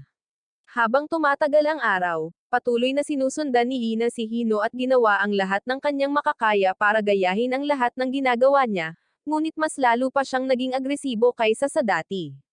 Nang sa wakas ay ikinwento niya kay Hino ang tungkol sa kanyang mga pinagdadaanan, iminungkahi niya na sabihin ito sa iba pang kasamahan sa barkada sa tabi ng cooking club para matulungan nila siyang lahat. Pagkalipas ng ilang minuto, nasa clubroom na silang lahat, at pagkatapos makinig sa kanyang sasabihin, sinabihan siya ni Jin na kalimutan na ang pagmumukha or pag-uugaling katulad ni Hino dahil hindi niya talaga kaya ang ganitong kagandahan at kabaitan. Habang sinusubukan ni Hina na ipagtanggol ang sarili, nalaman ni Maymay na mayroon din siyang saging sa kanyang pantalon, kaya pinunit nilang lahat ang palda ni Hina para tingnan ang kanyang mga gamit. Pagkatapos ay iminungkahi ni Yukari na paarguman si Hino na parang si Hina para makita niya kung gaano siya naiiba sa lahat. Gayunpaman, pagkatapos nilang gumugol ng ilang minuto sa pagbibigay kay Hino ng makeover, pinamukha lang nila siyang isang babaeng influencer. Nang magsimulang magwala si Jin at mahumaling sa kanya si Hina, pumasok si Tel at nagmakaawa kay Ranka na labanan siya, ngunit tumanggi si Ranka at agad na inihagis ni Hina ang walang kaalam-alam na honey badger palabas ng pinto.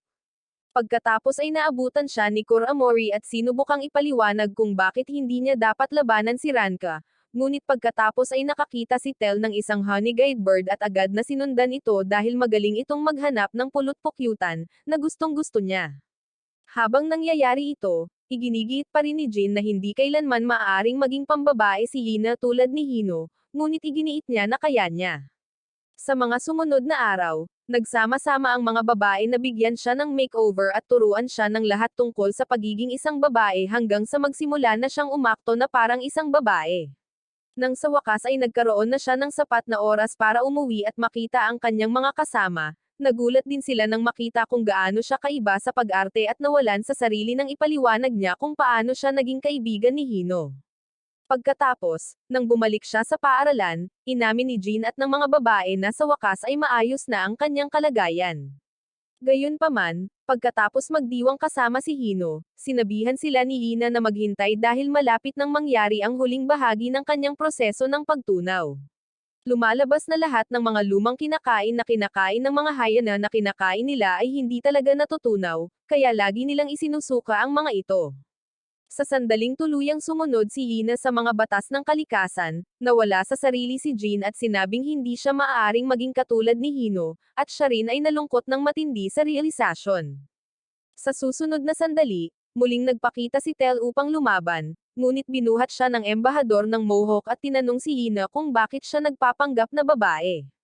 Pagkatapos ay nagbanta sila na tatapusin si Tel kung may kikilos, ngunit nakakagulat, sinabihan sila ni Jin na magpatuloy dahil silang lahat ay likas na walang kapangyarihan sa mga leon. Habang sinisimulan ng mga leon ang pag-atake, lahat ng mga babae ay natakot at nagmakaawa kay Jin na gumawa ng isang bagay, ngunit nanatili siyang hindi gumagalaw dahil alam niya na ang mga honey badger ay may titanium na balahibo, na nangangahulugang maayos si Tel sa ilalim ng lahat ng karahasang iyon. Nang kalaunan ay napagod ang mga leon sa pagbugbog sa kanya, napagtanto ni Hina na niloloko niya ang kanyang sarili. Sa wakas ay tinanggap niya na isa lamang siyang babae na may marahas na tendensya at ibinuhos ang kanyang mga pagkadismaya sa mga talunang leon.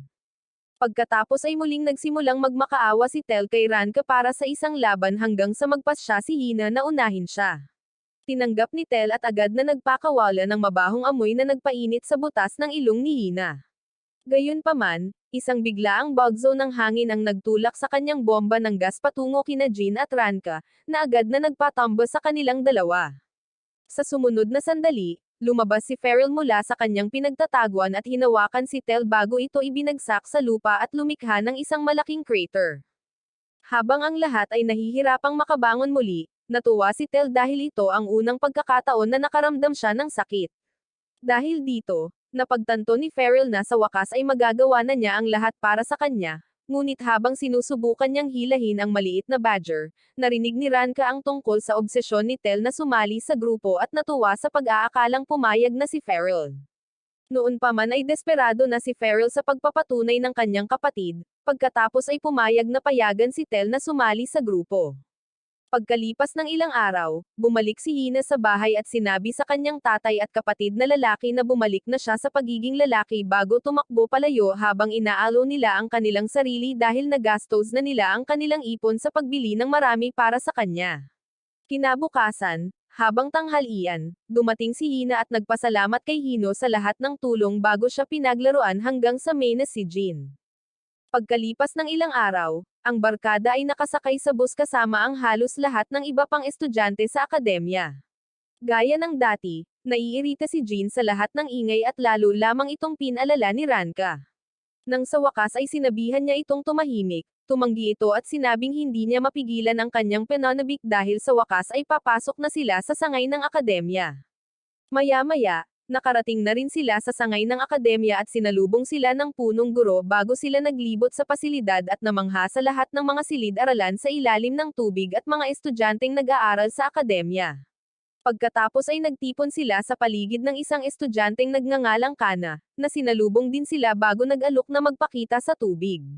Habang sumisid si Kana at nagsimulang gumawa ng ilang palabas na spiral, lahat ay naghiyawan para sa kanya. Ngunit ilang segundo lamang ang lumipas, nawalan siya ng hininga at sumuko. Pagkatapos, nang magsimula silang lahat na magreklamo tungkol sa kanyang kalokohang palabas, napahiya siya at lumangoy palayo. Nagsimulang maawa si Ranka para sa kanya, ngunit nagalit si Jin dahil alam niyang iniisip na rin ito na tumulong. Gayunpaman, matapos maglaan ng isang segundo para mag-isip at mapagtanto na ito na ang kanyang pagkakataon na makasama si Hino, nakumbinsi niya si Ranka na puntahan at tulungan si Kana. At sumama rin si Maymay sa kanya. Ilang minuto ang lumipas, naabutan ng mga babae si Kana at inalok na tulungan siyang maging isang fenomenon sa paglangoy. Gayunpaman, matapos ipakita sa kanya ni Maymay ang maraming walang kwentang tricks, sinabi ni Kana na hindi pa rin ito sapat para makilala siya gaya ng trio ng dolphin na nangingibabaw sa swim team. Nang magtanong ang mga babae kung bakit hindi nila siya pinapayagan, dumating ang pinuno ng trio ng dolphin na nagngangalang Roka. Kasabay nito, sinusubukan ni Jin na alamin ang pinakamagandang lugar para dalhin si Hino, ngunit matapos tingnan ang gabay sa akademya, napagtanto niya na ang distansya ay masyadong malayo para sa mga ordinaryong tao na tulad nila na Lockerin. Pagkatapos ay iminungkahi ni Hino na tingnan kung ano ang ginagawa ni Ranka. At matapos sumang-ayon sa kanya ang iba pang miyembro ng grupo, nagsimula silang tumakbo. Samantala, ipinaliwanag ni Roka na hindi kailanman maaaring sumali si Kana sa kanyang koponan dahil siya ay isang plus-size na baluga na hindi kailanman makakasabay sa kanilang perpektong mga diskarte sa paglangoy. Naging emosyonal si Kana, ngunit patuloy siyang nakangiti sa kabila ng mga luha dahil ito ang natural na mukha ng mga beluga whale. Pagkatapos lumangoy si Roka, dumating si Jin kasama ang mga babae at sinabing ang kailangan lang ituon ni Kana ay ang isang bagay na nagpapa-espesyal sa kanya. Nalito sila, kaya ipinaliwanag niya na ang mga beluga whale ay kilala bilang kanaryo ng dagat dahil mahusay silang mag-vocalize at kumanta sa tubig. Dahil dito, nasa sabik silang lahat, at iminungkahi ni Ranka na bumuo silang lahat ng isang synchronized swimming group para makapagtanghal siya ng isang pagtatanghal na sa wakas ay makakakuha ng pagkilala kay Roka. Nagalit si Jin dito dahil inaalis nila ang kanyang oras na mag-isa kasama si Hino, ngunit ilang minuto lamang ang lumipas, nang makita niya silang lahat na nakasuot ng swimsuit, natuwa siya at nagpasalamat kay Ranka sa wakas ay naging kapaki-pakinabang. Dahil doon, nagsimulang lumangoy ang mga babae, ngunit nang dumating ang pagkakataon ni Kana, pinutok niya ang kanilang mga eardrum sa kanyang nakakakilabot na pagkanta at halos ipadala si Mayobi sa kabilang buhay. Nang gabing iyon, natigil si Jin sa isang silid kasama ang dalawang lalaking giraffe na tila mahilig mag-away. Gayunpaman, ang isa sa kanila ay naging isang playboy na umamin sa nararamdaman para sa ibang lalaki at tumakbo habang ang kanyang partner ay nanatili sa silid na lungkot na lungkot. Ilang minuto ang lumipas, naghahanap si Jin ng bagong lugar na mapagpapalipasan ng gabi nang makasalubong niya si Roka, ang kapitan ng swim team, na lumuhod at nagmakaawa na itigil na ang pagsasanay kay Kana. Habang iniisip niya kung ano ang biglang nangyari sa kanya, dumating ang kanyang mga kasamahan upang tumulong, at napagtanto ni Jean na kalahati ng kanyang utak ang ginagamit niya dahil kalahati talaga ng utak ang ginagamit ng mga dolphin tuwing natutulog or gising sila.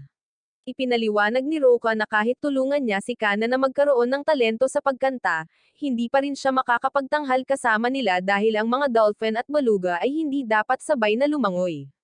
Matapos aminin na ayaw niyang laging tanggihan si Kana at gusto niyang sumuko na lang siya, nakatulog muli si Roka at nagising na kalahati na lang ng kanyang utak ang nasa isip niya, na siyang naging dahilan para maging isang nakakainis na hater siya. Kinabukasan, nasa banyo ng mga lalaki si Jean at tinatanggap na wala ng pag-asa si Kana, ngunit lumapit sa kanya ang playboy na giraffe kanina at nagsimulang aminin ang kanyang nararamdaman. Matapos ipaliwanag ng kanyang nakababatang kapatid na babae kung gaano siya nahuhumaling kay Jean, ang takot na bida ay tumakbo upang maiwasan ang halimaw na hayop. Pagkatapos ay nagbihis siya at tumungo sa training arena kung saan nakita niya si Ranka kasama si Kana at napagtanto na sila ay nagsasanay sa buong panahon na ito. Habang naiinis siya rito, narinig niya si Kana na umamin na pakiramdam niya ay wala pa rin siyang kwenta at iniisip na pag-aaksaya lang ito ng oras. Matapos ipakita sa kanya na ang kanyang boses ay maaaring magbigay sa kanya ng pagkilala na gusto niya, ipinaliwanag ni Ranka kung paano pinagsama-sama ni Jean ang kanilang buong club sa kabila ng lahat ng kanilang mga pagkakaiba. Habang patuloy siyang pinupuri, sa wakas ay pumasok si Jean at pinigilan si Ranka bago sinabi kay Kana na hindi siya kailanman magiging sapat na mabuti upang makuha ang atensyon maliban kung sisimulan niyang gamitin ang kanyang asset. Ito ay isang espesyal na butas sa ulo ng mga beluga whale na nagpapahintulot sa kanila na may palabas ang kanilang boses sa pamamagitan ng mga himig. Dahil dito, muling nasa sabik si Ranka, kaya nag-alok siyang tulungan si Kana na magsanay. At pagkatapos ng kaunting pag-uusap, natuwa rin siya. Pagkalipas ng ilang araw, sa wakas ay oras na para sa swim show, dahil ito na ang huling araw ng retreat. Pagkatapos ng ilang pagtatanghal, pinangunahan ni Ranka ang koponan para sa kanilang synchronized swim show, at habang naghihiyawan ang lahat para sa kanila, tumawa si Roka at ang kanyang mga kasama na babae dahil alam nilang hindi ito sapat para makuha ang atensyon. Gayunpaman, habang sinusubukan nilang umalis, sa wakas ay dumating si Kana at ninakaw ang puso ng bawat manunood gamit ang kanyang magandang pag-awit. Nabigla rin si Roka, ngunit tumatangging tanggapin na sapat na ang galing ni Kana. Gayunpaman, habang tumalikod siya para umalis, ang pag-awit ni Kana ay nagpagana sa ikalawang kalahati ng kanyang utak. Pagkatapos ng maraming pabalik-balik, sumama si Roko sa kanyang ikalawang kalahati at sumama kay Kana sa karagatan upang maghatid ng isang nakakagulat na pagtatanghal na nagpamangha sa lahat ng manunood. Hindi pa sapat iyon, sumama na rin ang ibang mga babae sa swim team at inamin na hindi nila napigilan ang kanilang mga sarili matapos marinig ang magandang pagkanta ni Kana. Pagkatapos ay kinilala ni Roka ang kanyang talento at hiniling sa kanya na sumali sa club upang makagawa sila ng mas magagandang pagtatanghal ng magkasama. Nang gabing iyon, nakita ni Kana si Jean at ang mga babae upang pasalamatan sila sa lahat ng tulong dahil malapit na silang umalis. Matapos siyang sabihan ni Ranka na pumunta sa kanilang campus sa hinaharap upang subukan ang kanilang pagkain, tinanong niya si Jean kung gusto nitong bumalik, at agad itong tumanggi. Pagkatapos ay tumungo siya sa dalampasigan upang sa wakas ay sabihin kay Hino ang tungkol sa kanyang nararamdaman para sa kanya, ngunit nang malapit na siyang umamin, bumalik ang giraffe, at muling tumakbo si Jean. Pagkalipas ng ilang araw, malapit ng buhati ni Jean si Mayobi papunta sa club room dahil masyadong mabagal ito para mag-isa. Pero tumalon din ang ibang mga babae sa likod niya, kaya inihagis niya silang lahat sa lupa at sinabihan silang alagaan si Mayobi ng mag-isa. Pagkaalis niya, napansin ni Maymay na may kakaibang babae na nagngangalang Manako na nakatitig sa kanya, kaya tumakbo siya para alugan ito at saka tinanong kung tagahanga ba siya. Sa sumunod na sandali, mabilis na iniuntog ni Manako ang ulo niya sa pader hanggang sa mawalan siya ng malay. Kalaunan sa club room, narinig ito ni Jean at sinabi kay Maymay na malinaw na nangyari ito dahil ang personalidad niya ay sobra para sa isang normal na tao. Ipinaliwanag din niya na si Manako ay isang torture at ang mga kauri niya ay karaniwang gustong magpahinga tuwing sila ay stressed. Pagkatapos, habang nasa sports period, nanood si Maymay mula sa gilid habang ang lahat ng ibang manlalaro ay apektado ng kanyang presensya. Pagkatapos ay napansin niya si Mayobi, na nakaupo rin sa gilid dahil hindi niya maigalaw ang isang kalamnan. Matapos niyang aminin na gusto niyang makipaglaro sa isang tao balang araw, nagpa siya si Maymay na tuparin ang pangarap na iyon at kinaladkad siya sa sahig hanggang sa mapansin niyang nakatitig na naman si Manako. Muli siyang sumubok na magsalita, ngunit nabigla si Manako at nawalan ng malay muli. Ipinaliwanag ni Mayobi na malamang na nasabik si Manako ng maayos. Kaya na humaling si Maymay na makipagkaibigan sa kanya para lang patunayan kay Jin na hindi naman ganoon kaloko ang personalidad nito. Pagkatapos ng ilang araw na pag-aaral ng mga paraan para mapalapit kay Manako, dinala siya ni na Maymay at Mayobi sa club room para makilala ang iba pang miyembro ng grupo. Nang sinubukang kausapin siya muli ni Ranka, nabigla siya. Kaya ipinaliwanag ng mga babae kung paano nila kailangang huwag siyang tignan sa mga mata at laging dahan-dahanin para hindi siya mabigla at mawalan ng malay. Habang nagagalit si Jin at nagtatanong kung bakit pa nila siya dinala rito, malugod naman na tinanggap ni Hino at ng iba pa si Manako at patuloy na sinasabihan ng magagandang bagay tungkol sa kanya hanggang sa magkaroon siya ng sapat na lakas para makabangon muli at magpasalamat sa kanilang mainit at malugod na pagtanggap. Habang nangyayari ang lahat ng ito, kasalukuyang nakaupo si Shishinyo sa isang bangko kasama si Shio, na napansin ang isang nakakatakot na bagyo na paparating. Iminungkahi niya na pumasok sa loob, ngunit unti-unting lumapit ang babae at sinabing may bagyo ring namumuo sa kanyang palda. Nabigla siya rito, kaya nabalisa ang babae at sinubukang humingi ng tawad, ngunit hinawakan siya nito sa braso at sinimulang dalhin sa isang pribadong palumpong para matapos nila ito sa lalong madaling panahon. Ipinaliwanag pa niya na hindi nagtatagal ang mga leon, kaya hindi niya kailangang mag-alala, ngunit pinigilan siya nito at sinabing kailangan muna niyang makipagkita sa mga magulang nito. Samantala, si Meki ay nasa kanyang underground office na nag-iisip ng isang bagay habang ang kanyang mole na daga ay nagmumungkahi na umakyat sa itaas dahil maaaring bawain ng bagyo ang kanilang pinagtataguan.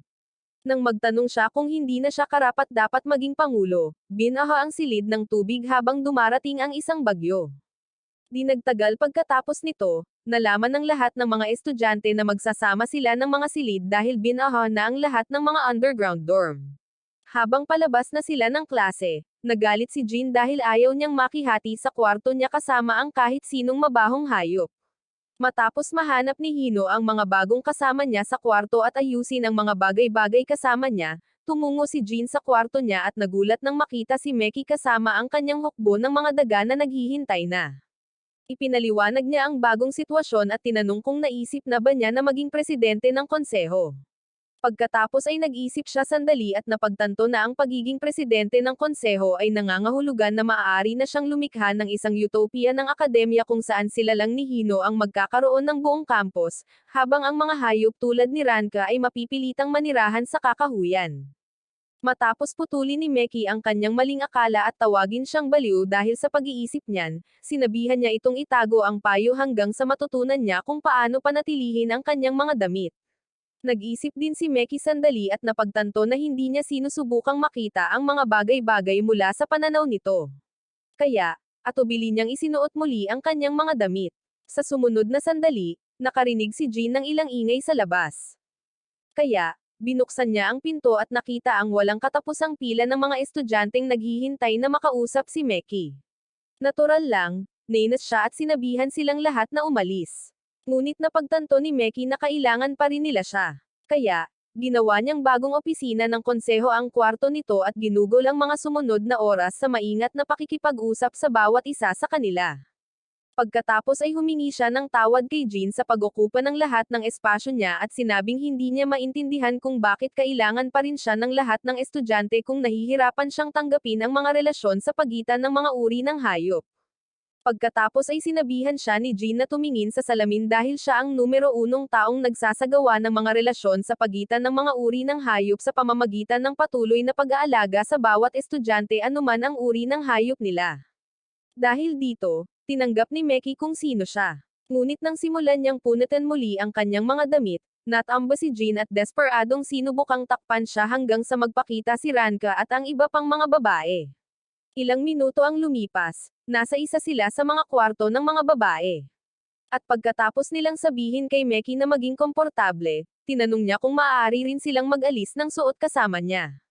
Sumang-ayon silang lahat at tinanggal ang mga takip ng kwento. Ngunit pagkatapos tumingin-tingin sa lahat ng malalaking asset, napagtanto ni Maymay kung gaano siya kaliit at hinawakan si Ranka upang itago ang kanyang flatboard na asset. Kinabukasan, isang misteryosong mabangis na babae na nagngangalang Ann ang tumungo sa akademya na desperadong makahanap ng tao. Pagkatapos ng maikling pakikipagkita kina Amano at Kauano, nakatanggap si Ann ng pahintulot na obserbahan ang mga estudyante sa paaralan at narinig din ang tungkol sa cooking club kung saan niya mahahanap sina Jean at Hino kung sakaling gusto niyang makilala ang ibang mga tao. Habang nagsisimula siyang maglakad sa mga pasilyo, nakita niya si Jean na karga si Ranka at tumatakbo para sa kanilang buhay habang hinahabol sila ng isang hukbo ng mga aso at lobo at nagmamakaawa kay Ranka na sumama sa kanya. Pagkatapos ay hinugot niya ang isang sibat mula sa mga oras ng mga taong langgab upang pigilan ang pag-atake ng mga hayop na parang sawi sa utak. Pagkatapos ay tumungo siya sa cooking club upang makilala ang lahat at pagkatapos ng lahat ng pagpapakilala, napansin ni Maymay na wala siyang anumang sungay or buntot. Kaya tinanong niya kung anong uri ng hayop siya.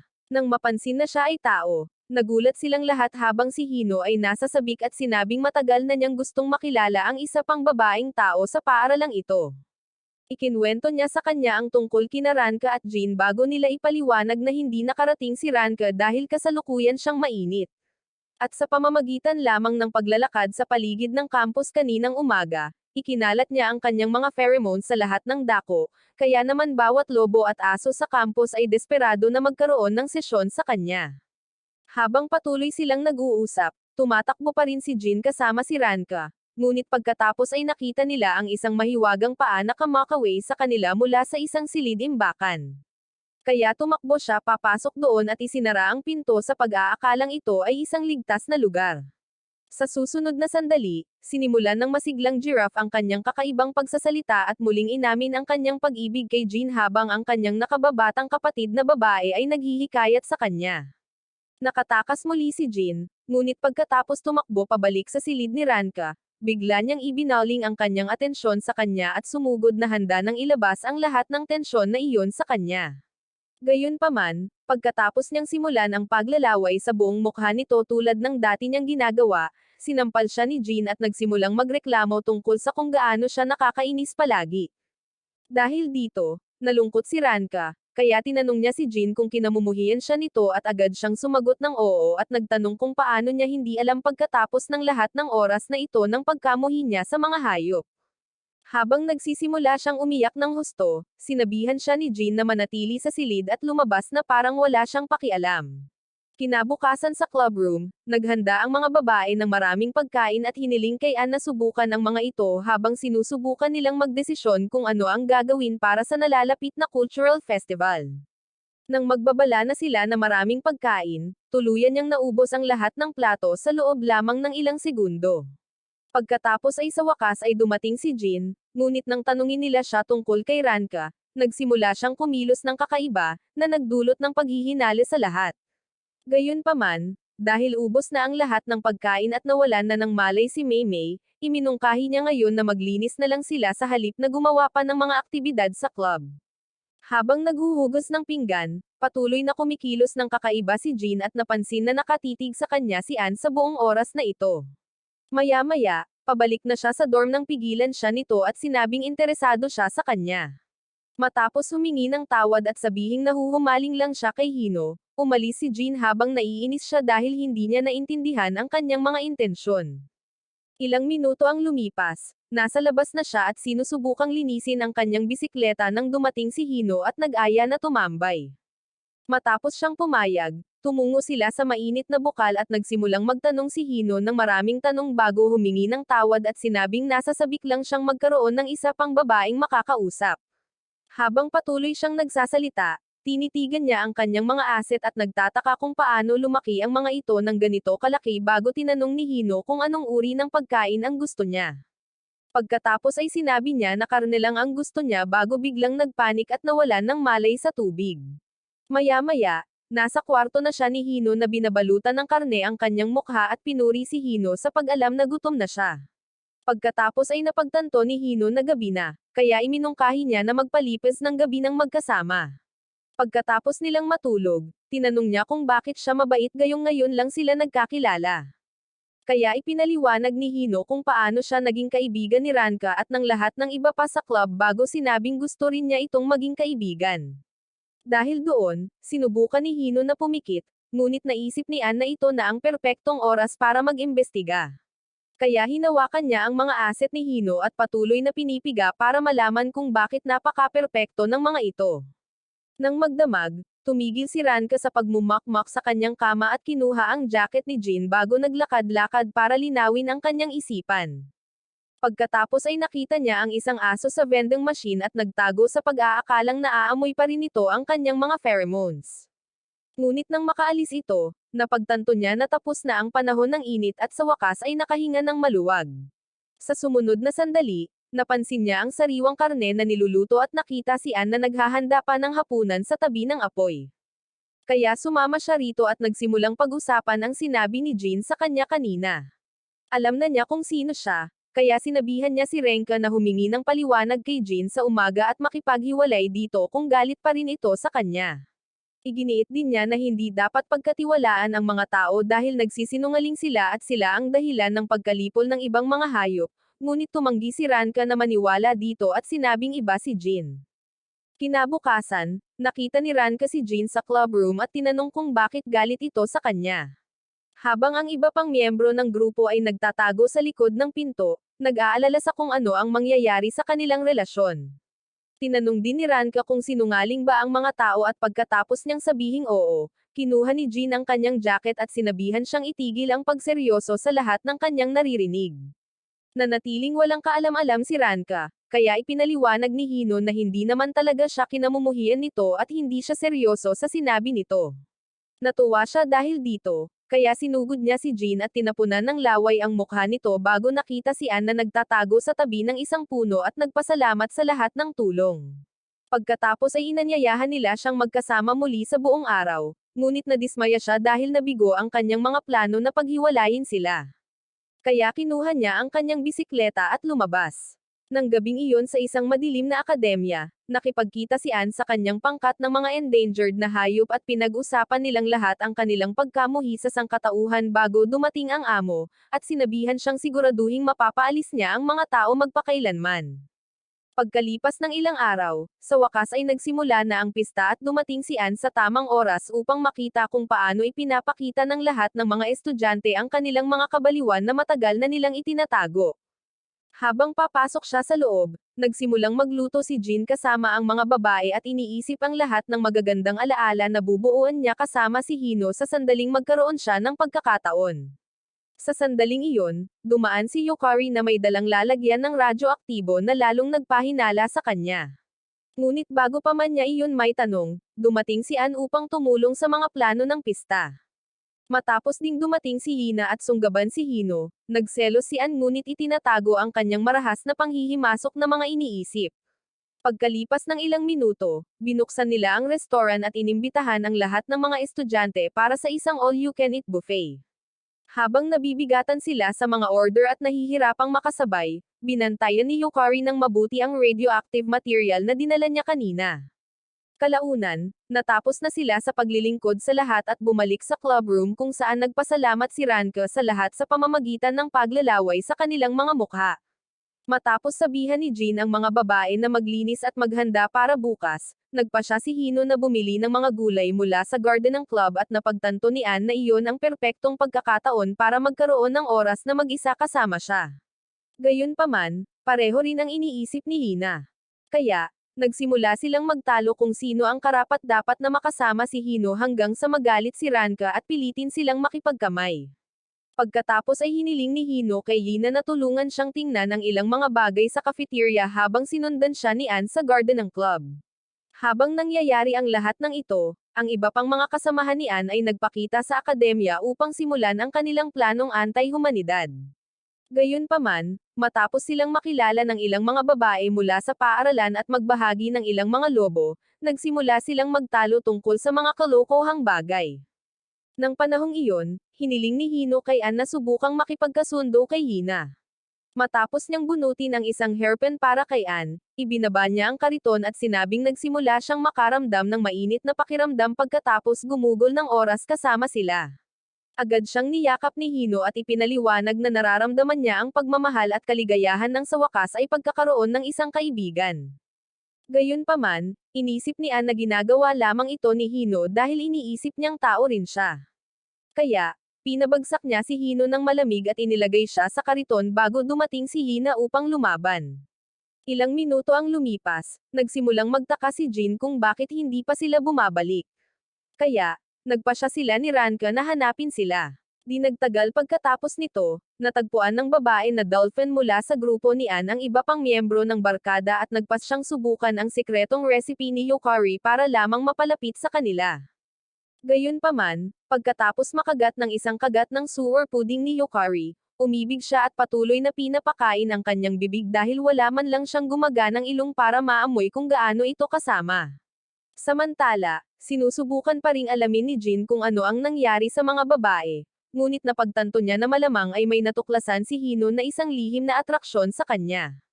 Pagkatapos ay iniisip niya ang mga babae na naglalaro sa mga asset ng isa't isa hanggang sa makasalubong niya si Atlas, na agad siyang sinunggaban at nagpas siyang tapusin siya doon mismo dahil ang sangkatauhan ang naging sanhi ng pagkalipol ng mga Barbary Lion. Mabuti na lang at dumating si Shishinyo sa tamang oras upang iligtas si Jin, ngunit sa kanyang mahinang kalagayan, madaling natalo siya ni Atlas at tinawag siyang isang kahihiyan sa mga leon dahil sa pagkiling sa sangkatauhan at pag-ibig sa isang impala. Matapos magkamali si Atlas na kutsain si Shio, tuluyang nabaliw si Shishinyo at muling tumubo ang kanyang kiling ng doble bago sumugod kay Atlas. Gayunpaman, ibinuhos din ni Atlas ang lahat ng galit mula sa kanyang pagkamuhi sa sangkatauhan, ngunit pinigilan sila ni Jin upang ituwid ang sitwasyon. Ipinaliwanag niya na kahit sinasabi ng kasaysayan na ang mga Barbary Lion ay matagal nang naubos, ang mga ito ay nagsimulang dumami nitong mga nakaraang panahon at hindi na lamang pinapansin dahil gusto nilang manatiling nakatago. Natuwa si Atlas nang marinig ito, ngunit siya ay natamba at napilitang ipaliwanag kung paano nila planong isakatuparan ang pagkalipol ng sangkatauhan sa pamamagitan ng pag-atake sa pagdiriwang na ito. Habang desperadong sinusubukan ni Jin na hanapin ang kanyang kasintahan, matagumpay na natalo muli ni Anne si Hina, ngunit bumangon itong muli at tinanong kung nagsisinungaling ba si Anne sa buong oras na ito habang nagpapanggap na kaibigan ni Hino. Umatake muli si Anne, ngunit sa pagkakataong ito ay kinagat ni Hina ang dulo ng isang sibat bago pa man nagpakita si Ranka at gustong malaman kung ano ang nangyayari. Sinubukan ni Hina na ipaliwanag na si Anne ang kalaban, ngunit tumanggi si Ranka na maniwala dito dahil naaamoy niya ang kasalukuyang nararamdaman ni Anne at hindi naman ito masama. Sa sumunod na sandali, lahat sila ay nagsimulang makarinig ng mga tinig na puno ng puot sa kanilang mga isipan at nanood ng may takot habang ipinapakita ang kanyang sarili sa amo ni Anne. Nakakagulat, ang umano'y nakakatakot na amo ay naging isang kakatuwang mammoth na nagngangalang Man. Matapos magpakita si Jin at ang iba pa, tiningnan niya ng mas malapitan si Anne at napagtanto kung gaano siya kaytalunan dahil hindi niya kailanman napagtanto na ito ay isang Neanderthal. Gayunpaman, habang nakatuon silang lahat kina Anne at Hino, na wala pa ring malay, nagalit si Man at sinigawan sila dahil sa hindi niya pagpansin sa kanya. Habang papalapit siya at sinabihan siya ni Shishinyo na uminom ng gamot para sa pag-iingat dahil hindi niya dapat ginagawa ang lahat ng iyon habang napakaliit niya. Sa sumunod na sandali, binuhat siya ni Man na parang isang featherweight at inihagis bago ginawa ang parehong bagay sa iba pa sa kanila at malamang ay sumigaw tungkol sa kung paano niya isasakatuparan ang plano ng pagkalipol ng tao. Nang marinig ito, agad na tumalon si Ranka sa harap ni Jin at hinamon si Man sa isang tunggalian, ngunit tumanggi ito. Kumuha si Jin ng ilang hole ni Shio at ibinuhos ang mga ito sa sahig dahil ang mga mammoth, tulad ng mga elepante, ay ayaw kapag may nababara sa kanilang paa. Habang desperadong sinusubukan niyang itapon ang mga holen, sinabihan siya ni Jin na tanggapin ang mga kondisyon nito dahil marami pa siyang ibibigay. Matapos niyang tanggapin ang kasunduan, inihanda ang ring habang ang magkabilang koponan ay pumapasok sa magkahiwalay na tent upang maghanda. Habang naghahanda, patuloy na nag-uusap si Man tungkol sa kung paano naging sanhi ng pagkalipol ng sangkatauhan ang kanyang mga kababayan at kung paano niya sila kinamumuhian. At ipinaalala nito kay Anne ang unang araw na nag-usap sila sa paaralan. Tinitigan siya ni Man ng ilang oras, at nang sa wakas ay nagkaroon siya ng pagkakataong magpahinga sa rooftop ng paaralan, dumating si Man upang pag-usapan ang kanilang pinagsamang pagkamuhi sa sangkatauhan, at doon nagsimula ang kanilang koponan. Bumalik sa kasalukuyan, lahat sila ay tumungo sa tunggalian, ngunit biglang sinunggaban ni Farrell si Jean at tinanong kung bakit niya hinayaan si Ranka na lumaban ng ganito kadelikado sa halip na hilingin sa kanya na gawin ito. Matapos sabihin ni Ranka na gusto niyang gawin ito mismo, sinabihan ni Jean si Farrell na bantayan at igalang ang desisyon ng kanyang kapatid. Ilang sandali pa, ipinaliwanag ng referee ang lahat ng mga patakaran at sinabing mayroon lamang silang 3 round upang magpasya kung sino ang mananalo. Pagkatapos ay nagsimula ang unang round, at agad na tumakbo si Ranka sa buong ring para iwasan si Man, ngunit sinimulan niyang suntukin ang sahig ng ring, na nagpahinto kay Ranka. Habang papalapit si Man para patumbahin si Ranka, sinabihan siya ng lahat na umiwas at sumigaw hanggang sa tuluyan siyang lumayo bago pa man masira ni Man ang gilid ng ring. Gayunpaman, matapos makaiwas sa isa pang suntok, tumamba si Ranka sa lubid at agad na tumama sa bakal na bungo ni Man. Mabuti na lang at nailigtas siya ng kampana, kaya umupo siya sa sulok habang ipinaliwanag ni Jean na kailangan niyang kumilos ng matalino dahil malinaw na wala ng sapat na tibay si Man para makasabay sa kanya. Bago ang ikalawang round, sinabihan ni Ann si Hino na itigil ang pag-iisip na maaari silang maging magkaibigan, ngunit sinabi ni Hino na alam na niya na isa siyang Neanderthal bago pa man ang pagdukot. Nang tanungin ni Ann kung bakit siya patuloy na pala kaibigan, sinabi ni Hino na hindi mahalaga kung ano siya basta't maaari silang maging magkaibigan. Sa sandaling iyon, nagsimula ang ikalawang round, at sinubukan ni Ranka na sundin ang payo ni Jean, ngunit sinimulan siyang pagtawanan ni Man at sabihing wala siyang kakayahan para maging isang tunay na boss. Kaya, sinubukan ni Ranka na lumaban ng buong tapang at nabali ang kanyang mga ngipin. Sa kabutihang palad, nagawa niyang makabangon muli bago tumunog ang kampana. Sa pagkakataong ito, sinabihan siya ni Jean na sumuko na dahil malinaw na matatalo siya sa huling round. Ngunit, pinigilan siya ni Ranka at ipinangako sa kanya na kaya niyang manalo dito. Pagkatapos ay napagtanto niya kung gaano siya kakamited at hinawakan ang kanyang ulo sa unang pagkakataon, na pumuno kay Ranka ng labis na enerhiya para sa huling laban. Sa sandaling magsimula ang huling laban, unang beses na sumugod si Man sa opens iba at mabilis na napagod. Ngunit, nang samantalahin ni Ranka ang pagkakataong umatake, palihim na gumanti si Man gamit ang isang napakalakas na uppercut na nagpatalsik kay Ranka palabas ng ring. Gayunpaman, sa huling segundo, lahat ay nagsimulang maghiyawan at agad na bumalik si Ranka sa ring. Nang magsimula silang maglaban muli, sinabihan ni Ann si Man na tumigil dahil hindi na nila kailangang lumaban sa sangkatauhan. Ngunit, nang tumanggi si Man at subukang lumaban muli, nagpasya si Ann na wakasan ang kanilang pagkakaibigan. Nalungkot si Man dito at sinamantala ni Ranka ang pagkakataon upang nakawin ang panalo. Ngunit, kahit na pagkatapos noon, tinulungan ni Hino si Man na makabangon muli at ipinaliwanag na hindi nila kailanman inisip ang pagiging magkaaway. Gusto lang nilang lahat na mabuhay ng masaya. Pagkatapos, sa wakas ay napagtanto ni Man ang kanyang pagkakamali at humingi ng tawad sa pagtatapos ng kanilang pagkakaibigan at tinanong ni Ann kung maaari silang magsimula muli ng isang club ng magkasama. Pagkatapos ng isang madamdaming pagsasama-sama, patuloy nilang tinamasa ang natitirang bahagi ng pista at bumalik sa cooking club upang gumugol ng mas maraming oras na magkasama, bago dinala ni Ann si Hino sa tabi upang humingi muli ng tawad sa pagtataksil sa kanya. Maya-maya, nagpaalam si Man bago bumalik ang kanilang koponan sa Darwin Academy. Ngunit, habang pabalik na sina Jean at ang mga babae sa loob, nakita nila si Shishinyo na mukhang duguan at may pasa. Pagkatapos ay nagbabala siya tungkol sa isang mas malaking panganib na malapit nang dumating sa akademya.